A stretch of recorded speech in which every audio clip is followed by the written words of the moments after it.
That's right. The Survivor Know-It-Alls are back. Sorry about the delay. I wasn't done yet being berated by Stephen Fishback for not sending him the episodes fast enough. I think I have a reputation, though, for being the reason that we start late. Consistently, you are the reason we start late for Survivor AU podcasts. Is that not true? All right, fine. But when the bell rings on Wednesday nights, I'm ready to go. Yeah, that's right.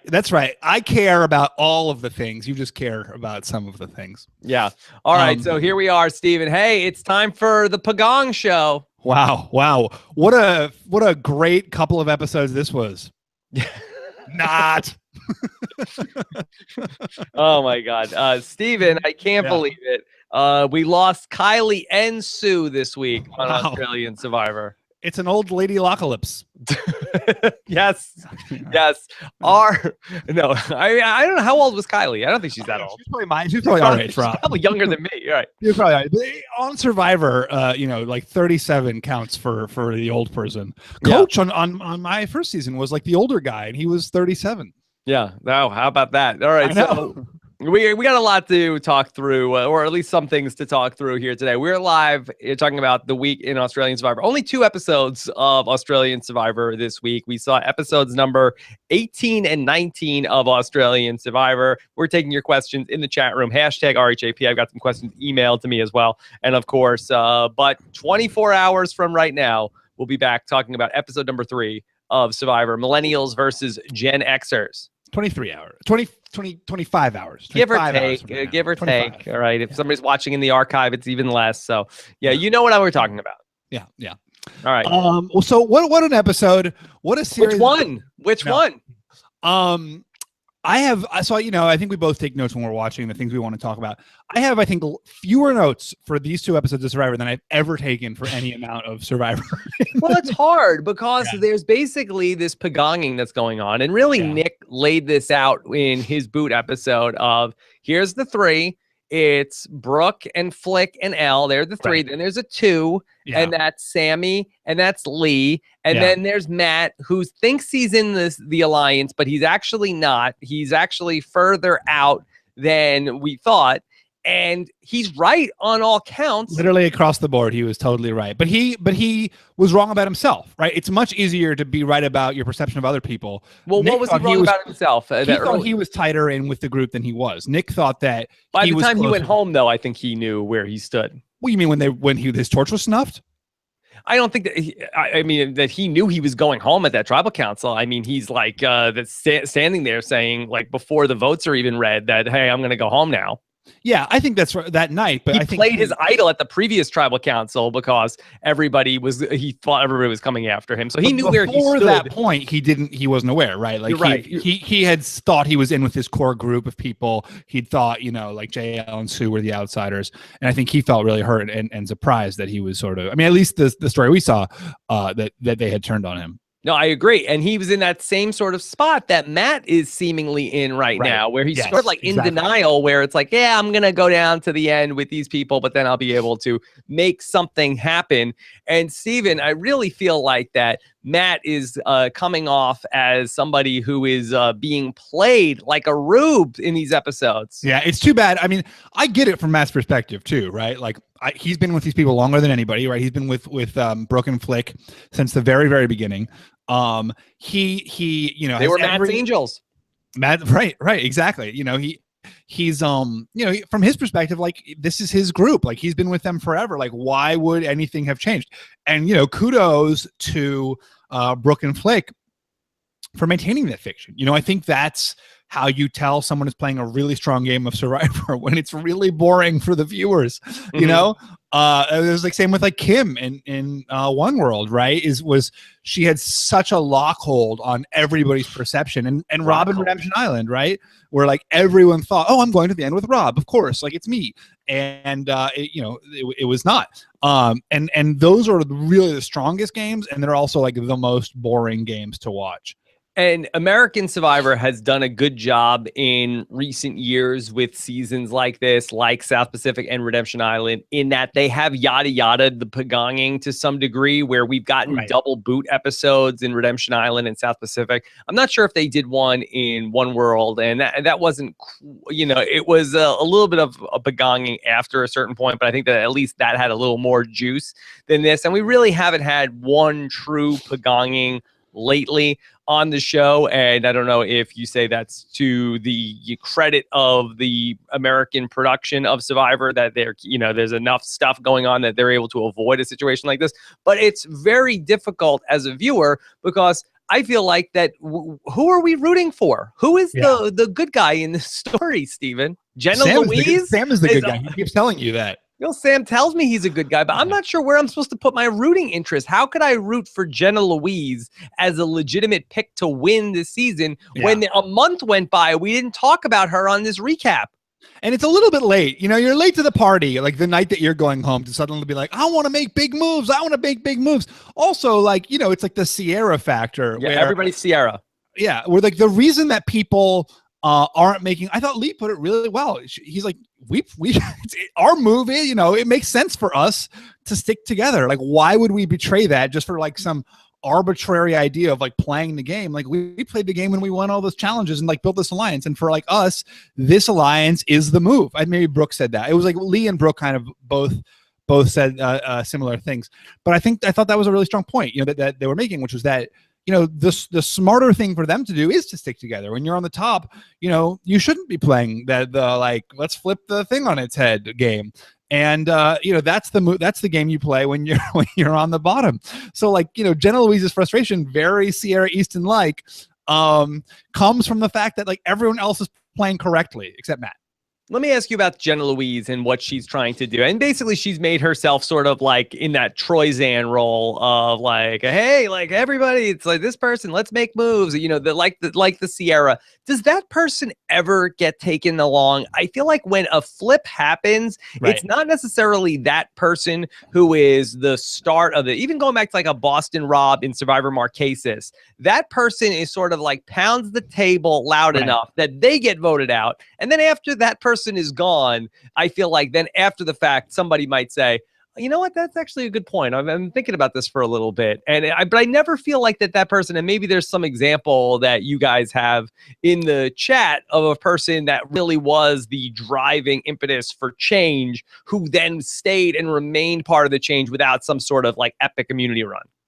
Well, I hate, it's always dangerous to like refer to your own season, because then you become one of those survivors who just like can only relate things to their own season. But I felt like Sierra and me, that was for, and Sierra, to be fair, like she was eliminated shortly thereafter. But that's what I'm saying.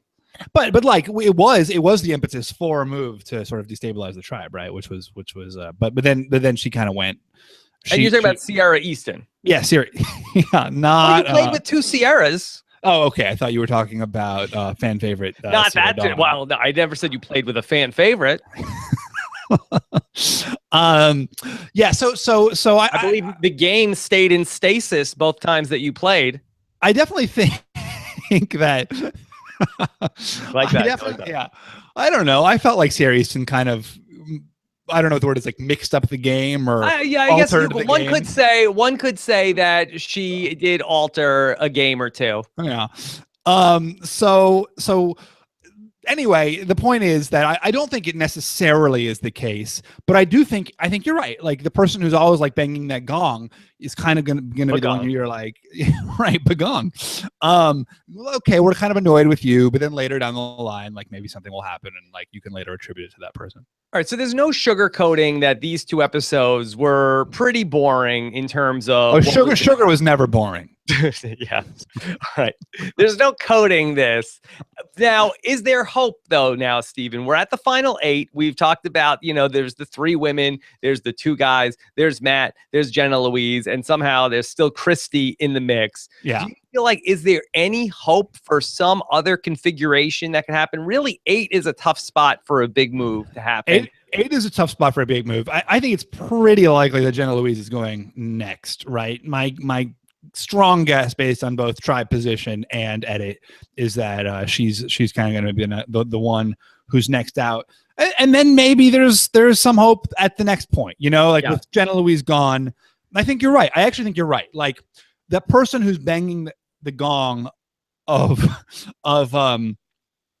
let's make a move, let's switch things up. That person like takes so much focus and so much of the tribe's energy. It like unites everybody. Yes, exactly. Like we got to get this person out. Like they need to like chill out. Like she's screwing up everything for everybody. Then when that person's out, that's when there's kind of a calm, and that's when people kind of start to stir and be like, what should I be doing here? Yeah. And so I think you're right about that. Like, there's definitely a negative impact for yourself of being like really loud. You want kind of quiet, because quiet lends people to sort of just like go a little bit crazy and like start to spin.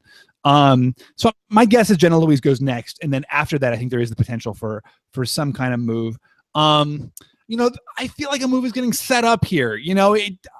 By all rights, Brooke Flick and Elle should be there at the end. I don't think it's going to happen, right? Like Brooke and Flick are playing the best games at this point. Don't we all agree about that? Yeah, they're doing a very good job. If you're Lee and Sam though, and I know they're all about the mateship, and the hard thing to project is we're putting 32 plus seasons of Survivor background like onto this, and you have people who are sort of like, no, I'm just here to like I've never watched this show before. I'm here to just be have honesty and integrity. And you have these two guys who have to feel like they're outgunned. And maybe Lee feels like, oh, no, I'm actually really tight with Elle from back at Aganoa.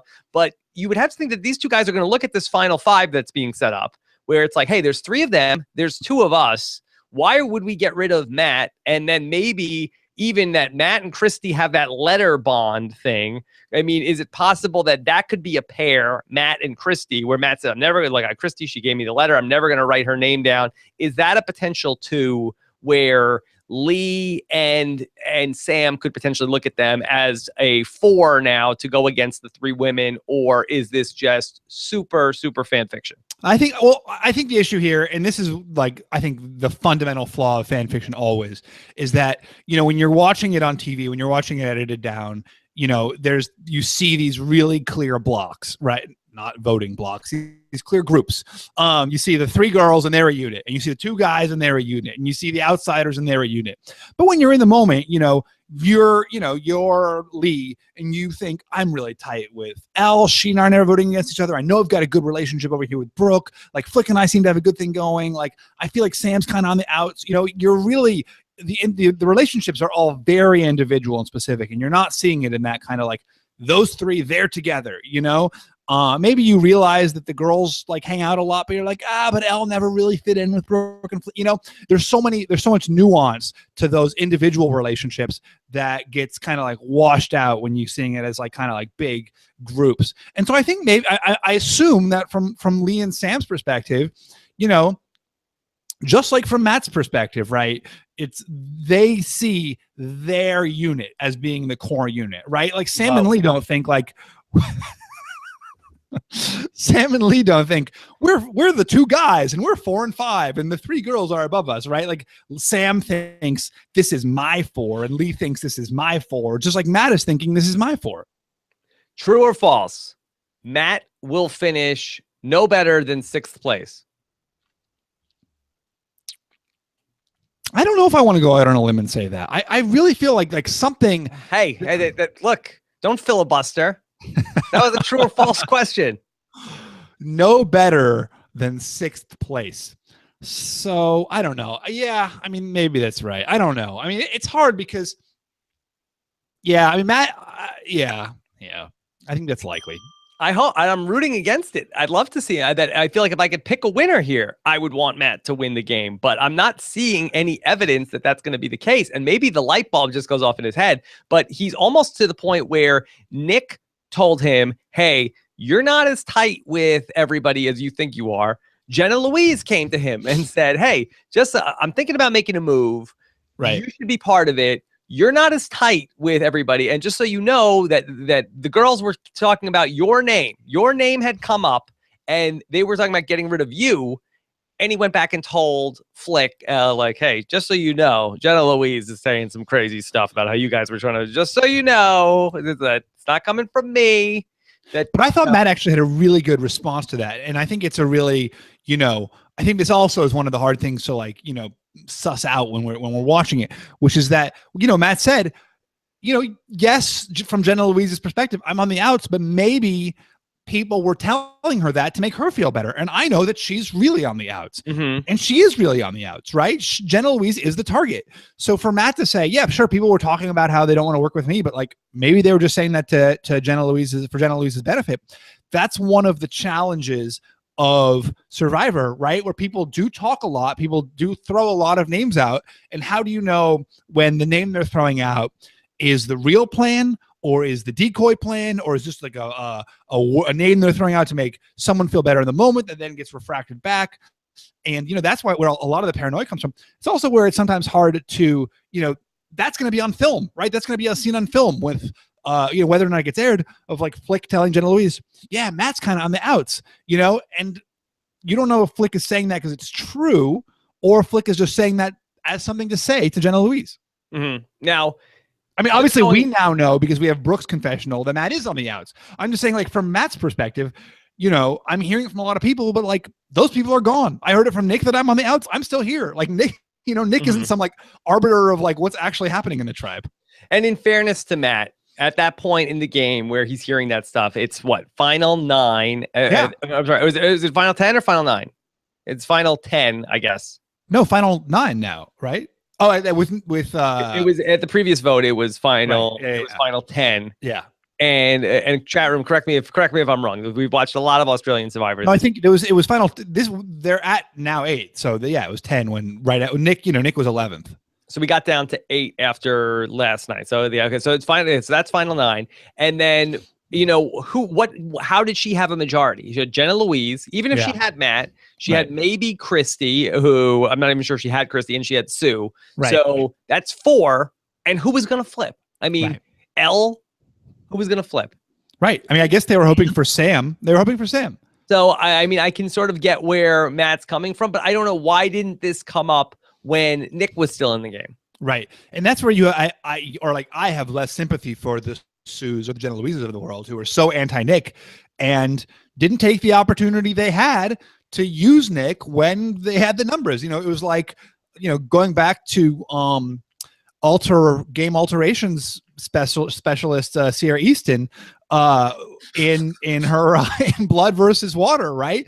Like she figured out that she was on the bottom one vote too late, after they had already voted out was it Caleb or anyway, someone, I think Caleb. All right. So you need, if you miss your opportunity, no sympathy. You had the chance, screwed it up. Well, let's go back to the episode at Final 9 where we had Exile Island, and you were rather incensed. I got the sense from our text messages exchange about the appearance of Exile Island. First off, Steven, can you have Exile Island with 4 people on it? Doesn't that like the idea of Exile Island is the word exile means you go someplace really by you're in exile, right? I actually really wanted to talk to you about this. I wasn't necessarily opposed to the twist because I'm kind of on the fence about it. I want to talk through it. The thing I was opposed to was the number of confessionals that, they have to fill all this time. The number of confessionals that literally were just, it's so weird being on exile. We're not with the main group, or it's so weird that they're on exile. They're not with us now. And we can't talk strategy. That sounds like maybe 1 or 2 confessionals. You have someone on exile say, hey, it's so weird to be on exile. Was it weird for everyone? Didn't you want to know what everybody was thinking about that? Like literally we had, here's my texts to Rob. I think we're up to 5 confessionals about how weird it is to be on exile. 6. Next text. 7. 8. 9. Holy S. 10. Oh my God. 11. Like there were at least 11 separate confessionals, the entire content of which was, it's so weird to be on exile now, or it's so weird that they were on exile now talking, and we couldn't plan for tribal council. And I think, this is where the sort of shagginess of this comes in. But the actual content of it, I wasn't necessarily opposed to the idea. And at first I reacted really badly to it because I thought this is so dumb. There's a chance to really shake up the game. Why split these two groups up right now at 10 when, there's maybe some movement in this tribe? And then I thought, well, maybe the fact that we're splitting them up, it's going to lead to some confusion about who to vote for. I mean, did you think there was any merit to the twist? Well, I was more hung up on the immunity idol thing, where we have an immunity idol hidden on Exile Island, which is, a little bit par for the course. But I did think it was odd that it was, if you lose the challenge, you have an opportunity to go look for the immunity idol. And to me, that did seem weird, where, okay, well, we're going to reward the people who did the worst with an opportunity to get the immunity idol, because it's not like the kind of thing where everybody has a chance to get the immunity idol, only the people who did poorly in the challenge. Yeah. And it wasn't like that you could strategically do bad in the challenge. It's like, okay, well, if you want an opportunity to get the hidden immunity idol, you'll have to be one of the first people out of the challenge, and you're going to give up your chance. It's almost really like screw this up. Eat or compete. Would you rather go to, Exile Island and look for the immunity challenge, or would you rather compete in the challenge today? Okay, turn over your rock. What do you have? I think that would have been more interesting to me, rather than, okay, you guys just lost and now you have an opportunity to win something just because you were losers. And I've sort of felt this way about a lot of the twists with Australian Survival, where they're like, we want a twist. We don't really know how to kind of launch it though. And they're very creative, excuse me, to their credit, they're very creative, and they're constantly coming up with sort of like fun riffs on the game. And I thought, why not try something like this out? But it did seem kind of crappy. Like, maybe the people who needed it most, right, who were really going to be in the hunt for that immunity idol, were inherently going to be the ones who were trying hardest in the challenge. It might have been interesting, like you're saying, give those people a shot. Do you want to compete for immunity, or do you want to scramble your butt off on Exile Island for an immunity idol? And see, the whole reason why I wanted to cover Australian Survivor was that I really sort of wanted to see things tried out in the field. So I do appreciate that they are taking chances with things, but it just I couldn't make sense around why people who were being rewarded for just being the people that lost in the challenge. And Lee and Flick had the correct strategy, which was like, let's not even look for this. But Matt was so frustrating, where I feel like I'm rooting for this guy, and Nick gave him all the information of, hey, you're on the chopping block. You're not as close as you think with everybody. He is lucky enough to be on Exile Island, and he's like, yeah, they said don't look for the idol, so I'm not going to risk it. I don't know. I think in that situation, Matt's correct. Like if Matt thinks he's got a good relationship, if everyone is like, we're not going to look for the idol, and he's out there scrambling for the idol, he'd better freaking hope he finds it, because he's next. He really just like ups his level, and ups his or downs his position in the track. He makes his life a lot worse. It is a good point, and the logic that Flick had, it's like, hey, the immunity idol is more of a blessing, or more of a curse than a blessing. Anybody that gets the immunity idol, people are going to get. It's one of the problems with Australian Survivor, is that the immunity idol is toxic, where if somebody has the immunity idol, we can't even live with the information that somebody has an idol. We have to get rid of them. It's like that's a major faux pas by having the idol. And that's good strategy. It's not good television, but it's good strategy. And I think that's often like, a tension that American contestants have, where there's maybe more of a pressure to make good TV, and less of that,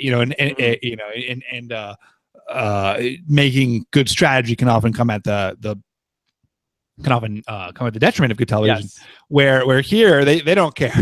They're like, we're just gonna like play a really tight game. We're gonna like eliminate randomness. That's the move. They're doing the right thing. Mm-hmm. Any fond words for Sue on the way out? I know you love Sue. Why don't you kind of give her valedictory? Well, I did love Sue in that, to me, she was almost like the Kathy Bates in Titanic character. The what is it? Unsinkable Molly Brown or whatever. I never saw Titanic. You never saw Titanic? No, it seemed like such a weepy. Now I regret it, because it was such a cultural icon, but it's such a weepy movie at the time. Yeah. Well, I mean, that's what you should have been doing with this Australian Survivor watching over these last couple of weeks. But that being said, no, I like that she was sort of like a older woman that was out there. And I don't know how old exactly she is. I mean, she might be my age for all I know. But I thought it's been a rough couple of years, if that's the case. She was president of the United States during that time. Really. but she was I mean, I love the, a sassy old lady. She was the Queen of Thorns in my mind, Stephen. Yes. Yeah, she was Lady Olenna to me. But last episode, right, it was She hated Nick. That was a problem. Yeah, that's right. Yeah. Last episode, she's the one who says, to Flake, all you have to do is give me a name. So Sue was just like everybody else and kind of like falling over herself to appease the majority alliance. And now when her name's on the block, suddenly she's like, oh, we got to get something going here. Mm-hmm. Yeah, she was a better character than she was a game player, for sure. Yeah. She seemed like she should be the truth teller, Lady Olenna, person. But in fact, she really kind of rolled over until it was her. Yeah, it's hard. It's, some of these players, I just feel like we're not really ready for. And again, I mean, it's day 42 in the game. They've really been going through a lot. I wonder, though, I was thinking about this, I wonder if it's even possible to keep an aggressive strategy going for that long. And part of, you know each other so well. There's still, they're on day 42. There's still 8 people left in this game. There's still 2 weeks left in this game, which is crazy. 2 weeks on Survivor is like 6 months in the real world. I wonder if it's possible to keep a really aggressive, fast-moving strategy going for that period of time. I think you need that sort of, if you're dodging the bullets and, weaving and I'm bringing in this group and I'm bringing in that group, that works for a couple of days or a couple of weeks, but a month or 2 months, I don't know if that's even possible. Like, could you imagine? I mean, that you went through this in Survivor Tocantins, where you're with JT the whole time, basically for 38 days, and then you're faced with a decision of, am I going to potentially screw this person over? And that's like a real thing that you're thinking about after 38 days. Imagine after, 2 more weeks of being together with the same person. Could you imagine you're with somebody for 54 days and then you're going to screw them at the last second? Right, exactly. Like those bonds become so much deeper. And then also, just the very fact of your stuff catches up with you. It's a real challenge to stay ahead. Of the target, right? And that's one of the things you see people, and you certainly did this in Amazon, right? Like you bounce back and forth, and the challenge was, how do I keep ahead of the target moving? You saw someone like Tony Vlok was doing that. I felt like Cochran did that, right? Like, Cochran's whole thing about timing and getting the threats before they got him. That works for, that's like the post-merge on most Survivors is 2 weeks. The post-merge here is a month. It's, depending on what merge you're talking about, I think it would be really hard to keep a fast-moving game going for this long. I think this kind of format is always going to favor a group of people who stays together in lockstep. Yeah, I think so. I think they need to maybe have some major format changes before we get into Australian Survivor 2, the American Outback. Very exciting. Look, can we talk about Matt in the water when he suggested splitting the votes? Yeah. Well, it's funny. That's why you don't split the vote. It was a very funny scene, but that's why you don't split the votes, right? Is because the fact that then a third faction can totally screw up the vote split. But that was funny, right? Yeah, it was problematic because he's saying like, well, I think we need to do a split vote. And well, okay, so Jenna Louise is immune. So you're going to put votes on Sue. And then there's 6 other people that are there. We're all standing there. Right. So one of those other people, and you don't have a Christina Cha that's there that say like, oh, well, we're going to split the votes and put some on you. Yeah. Just in case none of us. So we just want to make sure none of us get voted out tonight. Yeah. So we're going to put the other votes on you. Yeah, literally everybody else in the tribe was right there. So he could only have been talking about someone who was right in front of him. Yeah, Magic Matt. I'm disheartened, Stephen. I feel bad. It's like I said, you can't keep it up for this long. It's not reasonable. It's tough. All right. Well, let's get into some of these questions that we have. Again, hashtag RHAP. I've got some questions about all sorts of different things. Let's do our weekly check-in about Jonathan. Scott Schieffer wants to know, does Jonathan go too far in Tribal Council with his questions. This week, he all but forced Sue to go through the hierarchy of remaining players in the game. As two people who've sat through many Tribal Councils, would you like Jeff to be more aggressive in his questions on U.S. Survivor, or does it blow up players' games? Not just also in that Tribal Council, he also was really asking for he was really going back to Nick said in the last Tribal Council. Yes. So basically there was 3 and there was 2. And then, so what do you think? And it's like, well, no, I think it's more, I think he was really meaning more of a friendship. Actually, I think that was, what was Brooke. Brooke. And well, he was asking Brooke. Yeah. I was really surprised by that. I thought Brooke had a great dodge. And then he was like, nope, I don't think that is. Oh, look, Nick is shaking his head. I really didn't like him going over to Nick. Nick is out of the game. He's on the jury. Oh, no, look, we've got Nick over there saying that you're wrong. Yeah, Nick's not friendship. He's pissed. Yeah, I'm pissed. Yeah. Okay, Sandy. I thought it was too much. I mean, I think it's a hard balance. And to Jonathan's credit, right? Jeff was not at all this hardcore in the as hardcore as he is in the first few seasons. Jonathan's coming out of the gate pretty strong. I think he's overdoing it, but I think, the fact that this is his first season, he doesn't have this 15-year on-the-job training history that Jeff has to kind of get that right balance between letting people defend their own game and really holding people accountable for what they're saying. He's overcorrecting. I think we all agree about that, right? Do we all agree about that? Yeah. You agree? I agree. So, but I think for the most part, for the fact that it's his first season, it's pretty impressive. But I also think that he does too much. Okay. Let's take some questions from Haiku our live viewing audience. Yes. Haiku Fishback wants to know, am I the only one getting really annoyed with Jonathan at Tribals? He really pushes people way too much.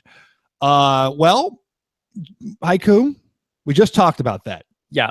Well, but in fairness to Jonathan, and we're sort of getting mad at him, like I sense that the reason why he's pushing so hard is that he is having the same frustration as we are. And I'm sure that people in production are saying, boy, this would be great if there was a shakeup at this point. Yes. And Jonathan is like really just trying to hopefully get at something. And, it speaks to Jeff Probst and the job that he does if we're not feeling like Jeff is overdoing it and you're feeling like complain about Jeff overdoing it. I know people do. It's easy to pile on the host, but I mean, he's he's trying to give you what we're asking for. So I have a hard time really coming down on Jonathan. And I don't think that anybody, he's not really berating anybody, or he's sort of like he may like really be trying to get something out of a certain person, but ultimately it's everybody has an opportunity to defend themselves. Yeah, well, although to be fair, like if someone is defending themselves and not giving him the answer that he wants specifically, he doesn't he'll dig Jeff in. Or Jonathan. Yeah. I think Jeff gives you a chance to dodge. And I think that's the real strength of Jeff, is that if you dodge well, I mean, but then, on the other hand, like, Brooke says, oh no, there's no alliances. We're friends. Like, come on, Brooke. I don't, maybe the issue is that wouldn't even make the edit in American Survivor. Mm-hmm. All right. Brooke Howard wants to know, were either of you ever in a Survivor friendship? Hashtag. Yeah. Were you? Not really. No, only Steven. Wow, that's so nice. I was in a couple. Yeah, I mean, I certainly, when we were out there, we had friends, and I'm probably Alex Bell. Yeah, then the closest that I was in an alliance that was somewhat like this, and we talked about this with the Millennials versus Gen X in terms of like the alliance of the people on the Millennial tribe that have this sort of friendship type alliance, and I was part of it, but I also was like looking for other moves to make along the way. And so hopefully somebody is going to say, oh, that I see how this is going. I know where I am in the pecking order, and let me make a move and pick up some of these bottom feeders. Certainly, you can imagine that scenario is going to be available to somebody when we get to Final 7. That's when I made the move in Survivor of the Amazon and ended up voting out Alex at that point. So that's going to be on the table for somebody if they want it, but I just don't know if they're going to have enough other people to do it. I mean, the key thing there is if this big 5-person group, they have the majority. So maybe by some miracle, one of them will go home in this next episode, and then you'll have only 4 to 3, and then that really frees up one person to flip to the other side. But I think you hit on something really crucial there, which is that final 7 is a big opportunity to move. We're still at 9 here tonight. My season, we merged at, I guess we merged at 10. Well, Sue was 9, and then I'm sorry. Right. Okay, yeah. And your season, you merged at 10. Like, from American Survivor, like, this is right when the merge happens. This is not the time to be making that like big game-changing flip on your alliance move. That comes a few moves down the road. That comes when some of the outliers have been voted off. And I think the very fact that we've seen so many episodes is kind of like getting people impatient. And again, like, format issue here more than it is gameplay issue. It's too soon to make a move. And like at final 7, people are saying, "Oh, Christy, she could do well." She could. It was a very common phenomenon in the first half of the, or in old school Survivor. And Rob, this is maybe more relevant to you than some of the new school stuff we talk about, where basically most of one tribe would get picked off, and then the last remaining person from that tribe would sort of win all the votes because they hadn't pissed anybody off. So like that's like. Right, like Chris from Vanuatu, or I'm sure there's a lot of examples of that, right? Where it's like just like that last person who kind of like, has all of the outliers votes and has all the votes of the people who are pissed off at the predominant majority. Mm-hmm. There's a question that we got emailed into us from Chris Cameron, who says, was booting Kylie the best move for Brick? That's Brooke and Flick. Kylie was a solid number for them to the end. Sure, she was a challenge competitor, but she could still be used for a couple more votes before being sliced out of the game. Was it just a personality thing? Why was Kylie the boot on episode at the final 10? I didn't get it either. Like, didn't like Flick or someone say like she's been my nemesis this whole game? Not something we ever saw. Yeah, it was a little bit in the Matt's Angels era of the game. But you were sort of predicting that Kylie could be the merge boot. Yeah, I just felt like that she was somebody who just never really fit in, and she was somebody that both sides, both the women and like Sam and Lee, could also like agree on. It was just like a Jenga block that you could remove and nobody was going to really care. Good guy. Yeah, she was a good guy. Okay, good gal. And then Nicole Maina says, does anyone else feel like Jonathan, the host, hates Flick and Brooke? Do you feel that?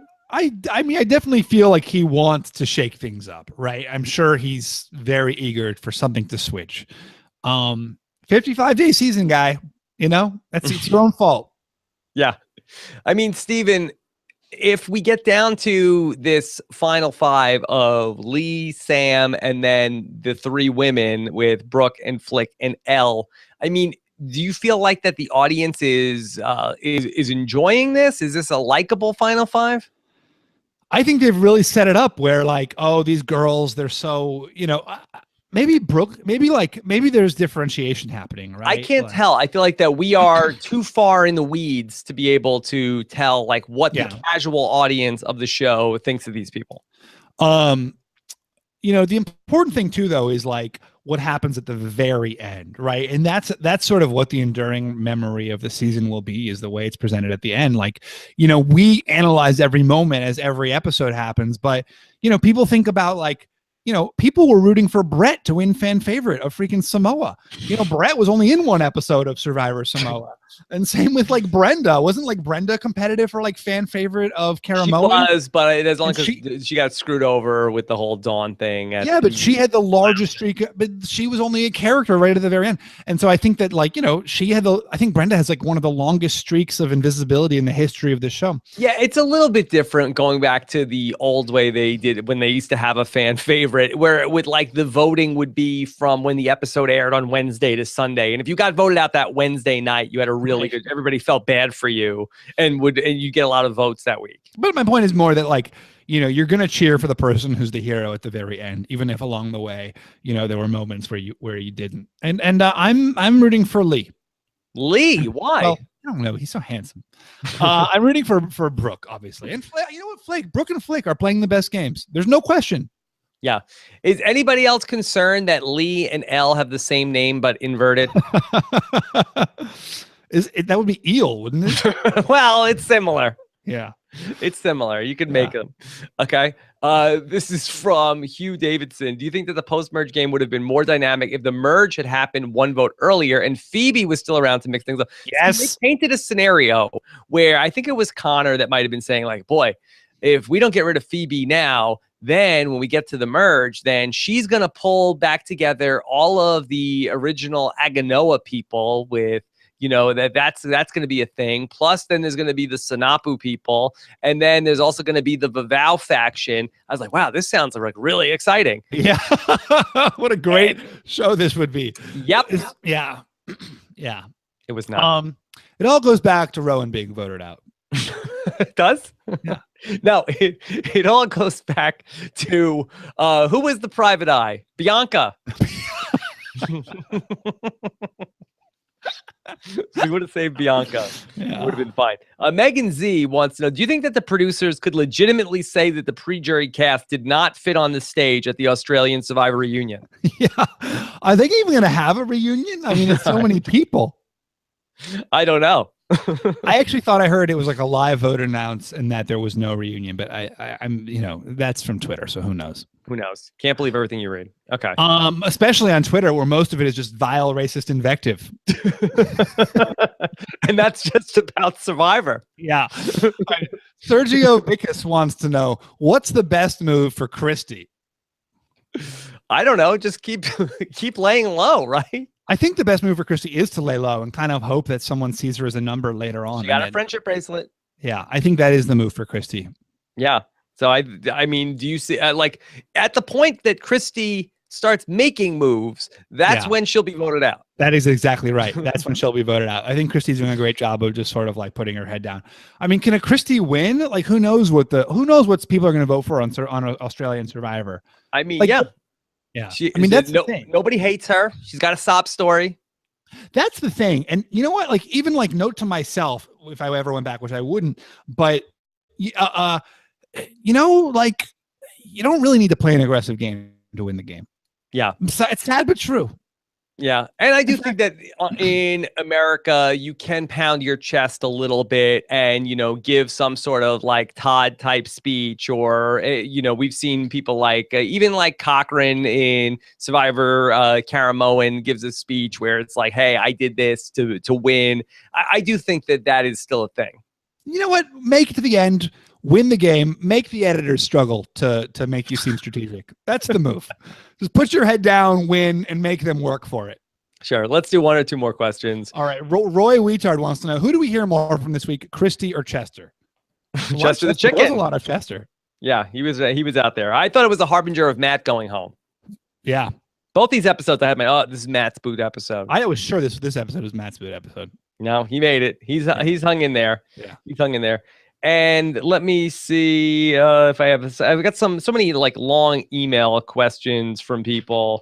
I know you love long questions. Long questions. Why not? A lot of the stuff we covered.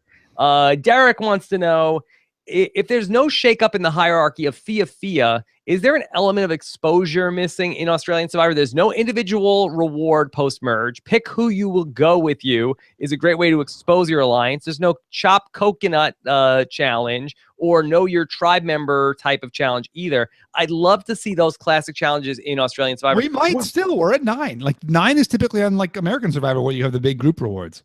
Yeah. Well, no, we're at 8. We're going into 8. We're going into 8, but like, he's saying, why haven't we seen these things yet? Those things typically happen later. And again, it's just the length of the season where it seems like we've been with it for much longer. It's, those things still probably will happen. Yeah. All right. Steven, great job talking about the Australian Survivor. Through 7 weeks now, we've been covering this, almost as long as the actual game of Australian Survivor. And it's 28 episodes. Is that right? 28, 29? I don't know. We passed the halfway point, Rob. 9 episodes left. Oh my God. All right, Steve, you have a hashtag for all of this?